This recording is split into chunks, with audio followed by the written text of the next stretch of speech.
Adto taros tindahan ha. Pape, tanaw ni mama. Adto taros tindahan. Kaya bini mo anak na ni electric fan dito anak. Lipay ka anak? Wala ka ng lood anak? Wala ka nagtatampong mama anak? Lah, sarod. Ini agi. Please mama bi.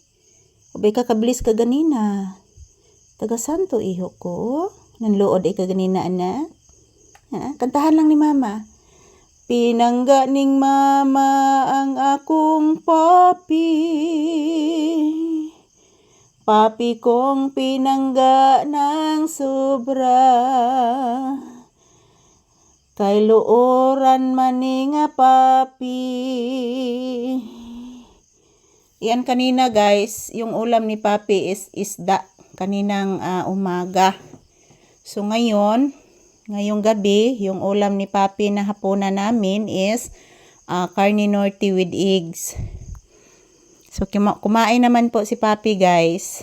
So hindi lang, kaunti lang po ang aking binigay mga palangga kasi hindi naman po siya masyadong kakain ng carne norte.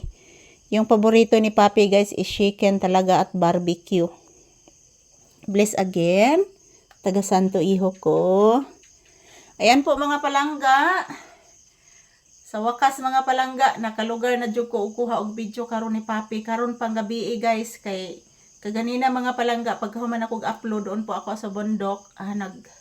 Nagsalod po ako tubig guys. Dahil po schedule po ngayon sa aming lugar na magpundo po ako ng tubig. Kasi schedule namin ngayon. So, magdamag po ako doon sa labas guys, nagbantay, nagpundo ng tubig. So pasensya na po talaga mga palangga.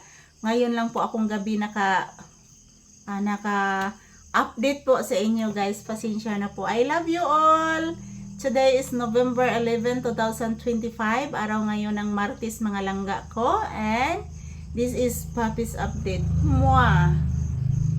Yan po si Papi mga palangga. Tahimik lang po siya. Siguro inaantok na po. Inaantok na ka anak? Magtrabaho sa ta? Magtrabaho sa ang bata ha? Oloy, natug na gid akong anak. Oy, inaantok na gid oy. Sa kantahon. Ang akong papi palangga. Palangga kaayong mama. Kay kaganina gisapot ang papi ko. Nangita kang ati ikit anak. Nikuyog man tong lolo nimo anak to Cebu anak. Ato to silag ospital anak. Magpa-check up ni lolo nimo anak. Yes anak, bless mama again. Magsilag bless ang bata ko ka bless ka ganina. Si ati ikit ni kuyog ni lolo nimo to Cebu. Ato to sila higda anak, silang kuya mas nimo anak ug si ati ami. Ayan po guys. Happy Tuesday. So happy na po ako mga palangga. Aside wala na pong bagyo, wala na pong lindol. So hindi ko na po namalayan yung aftershock ngayon guys. So yung aftershock bigla lang yun mga palangga. So pagkatapos ng lindol at bagyo guys, ayan. Medyo yung kaba sa aking dibdib at trauma mga palangga medyo okay na po.